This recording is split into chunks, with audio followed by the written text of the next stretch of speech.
ఆచి చికెన్ మసాలా. చదివితే పుణ్యం. ప్రతి వాళ్ళు భగవద్గీత చదువుతారు, ఎవరూ ఆచరించరు దాన్ని. శ్రీకృష్ణుడే ఆచరించాడు. నన్ను అడిగితే అర్జునుడు కూడా ఆచరించాల. ఆయనదే ఆచరణ పోయింది. ఆచరణ ఉండాలంతా కూడా. ఆచరణ లేనప్పుడు ఇది ఎందుకండి? ఆచరించలేదు అనడానికి ఒక ఉదాహరణ చెప్పినా చాలా చిత్రంగా ఉంటుంది. నేనగాక మొన్న వ్యాసభారతంలో చదివా, అయ్యో బాబోయ్, అర్జునుడు కూడా ఇలా ఉన్నాడా, ఇంకా భగవద్గీత ఎవడు ఆచరిస్తాడు రా అనుకున్నాను. మహాప్రస్థానానికి వెళుతున్నారు పాండవులందరూ. చివరి రోజు కదా. ఆ వెళదామని చెప్పింది అర్జునుడు. శ్రీకృష్ణుడు మరణించాడు, ఇక మనకెందుకు ఇది, వెళ్ళిపోదాం. ఏమిటిది? వాళ్ళ వంశం అంతా నాశనం అయిపోయింది. యదు వృష్ణి భోజ కుకుర అంధక వాహినులు 5 లక్షల మంది చనిపోయారు కృష్ణుడు ఎదురుగానే. గాంధారి శాపం కారణంగా, మహర్షుల శాపం కారణంగా. మనం ఇక్కడ ఉండొద్దు. మహర్షుల శాపం కారణంగా, గాంధారి శాపం కారణంగా 5 లక్షల మంది శ్రీకృష్ణుని బంధువులు చనిపోయారు. అందులో 70 మంది ఆయన కొడుకులు. అని ఏమీ పట్టించుకోలేదు విషయాన్ని. ఆ వార్త తెలిసి అర్జునుడికి చాలా విరక్తి కలిగి హస్తినాపురానికి వచ్చి ధర్మరాజుతో అంటాడు, ఇక మనం ఎందుకు ఇక్కడ 36 ఏళ్ళు పరిపాలించాం అన్నయ్య, చాలు, ఇక మహాప్రస్థానానికి వెళ్ళిపోదాం. ఆ రోజుల్లో భారతదేశం ఎంతకింత ఉన్నతంగా ఉందో గమనించండి. ఇవాళ ఆత్మహత్యలు అనేసరికి కంగారు పడిపోతున్నాం మనం. ఆత్మహత్యలు చేసుకుంటున్నారు ఎవరు? యువతరం. ఆవేళ యువతరం ఎవరు ఆత్మహత్యలు చేసుకోలేదండి.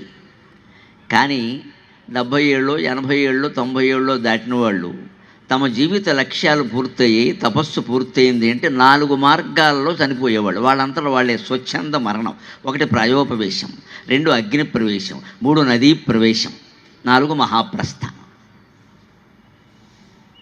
ప్రయోపవేశం ద్వారా లక్ష్మణుడు వెళ్ళిపోయాడు.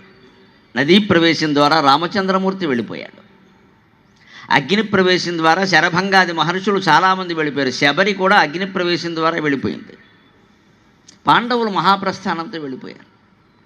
అర్జునుడి మాటకు అందరూ అంగీకరించారు. రాజ్యాన్ని పరీక్షిత్తుకు అప్పగించారు. వెళ్ళిపోతూ ఉంటే అందరూనండి, ధర్మరాజు సహా, కేవలం వస్త్రాలు, కిందో బట్ట పైనో బట్ట అంతే, ఇంకేం ఉండదు. ఏ ఆభరణాలు ఉండవు, కాలికి చెప్పులు ఉండవు, ఏముండవు.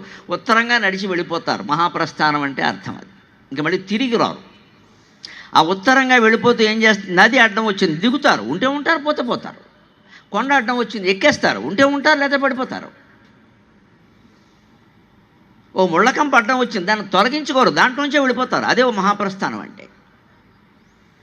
ఎక్కడా దేనికి ఆటంకం చేయడం ఉండదు, అలా వెళ్ళిపోవడం. చనిపోవడానికే కదా వెళ్ళిపోయేది. ఓ జంతువు అడ్డం వచ్చింది, సింహం, దాంతో పోరాడరు, దాని నోట్లో పడిపోతారు, అంతే. అదే మహాప్రస్థానం.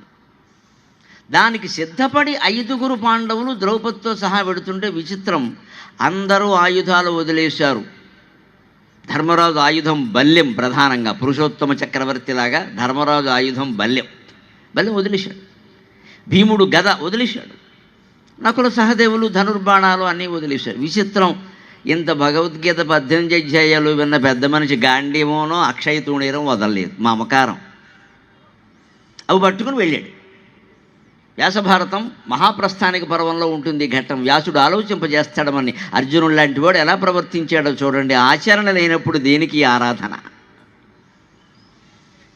ఆయన తీసుకుని వెళ్ళాడు గాంధీవం, ధనుర్బాణాలు.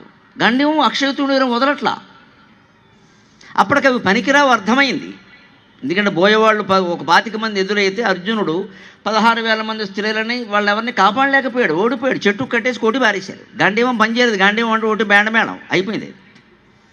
అయినా మమకారం వదలట్లేదు. నాకు గాంధీవం అగ్నిదేవుడు ఇచ్చాడు, నువ్వు అక్షయతూణీరం నేనలా వదు. ఏ మహాప్రస్థానానికి ఎడుతూ ఇదేం గోల?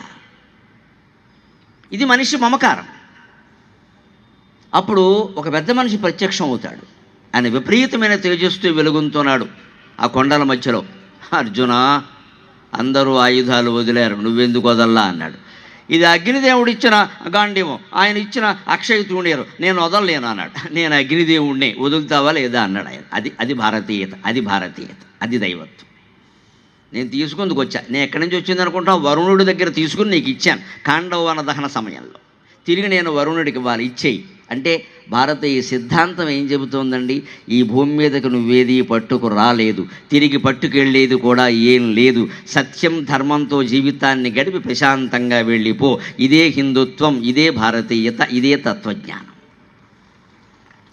సత్యాన్ని పాటించు, ధర్మనిష్టతో ఉండు. ఇంకా నీకేదో వస్తుంది అనుకోకు. ఈ కార్యకర్తలంటే నాకు ఎందుకు ప్రత్యేకమైన గౌరవం అంటే వారు అలాగే ఉంటారు. వారు ఏం ఆశించరు దాని నుంచి. మేము పని ఏదో మేము చేస్తున్నాం, వెళ్ళిపోతున్నాం అంతే. ఇది తిరిగి విశ్వగురుత్వంలో మన భారతదేశాన్ని నిలబడుతుంది. ఈ కార్యకర్తల నుంచి మీరు నేర్చుకోగలిగితే. అందుకే నేను మొదట ప్రార్థన పద్యంలోనే మా అమ్మ ప్రార్థన తరచు చేయకుండా ఎప్పుడూ నేను 30 ఏళ్ళుగా ఏ ప్రవచనం చెప్పాల. కానీ కేంద్ర ప్రభుత్వం ఈ సంవత్సరాన్ని వందే మాతర సంవత్సరంగా ప్రకటించిన నవంబర్ 7వ తారీఖు దగ్గర నుంచి నేను నియమం పెట్టుకున్న వచ్చే నవంబర్ 6వ తారీఖు వరకు భారతమాత ప్రార్థనలే ఉంటాయి నా ప్రవచనంలో.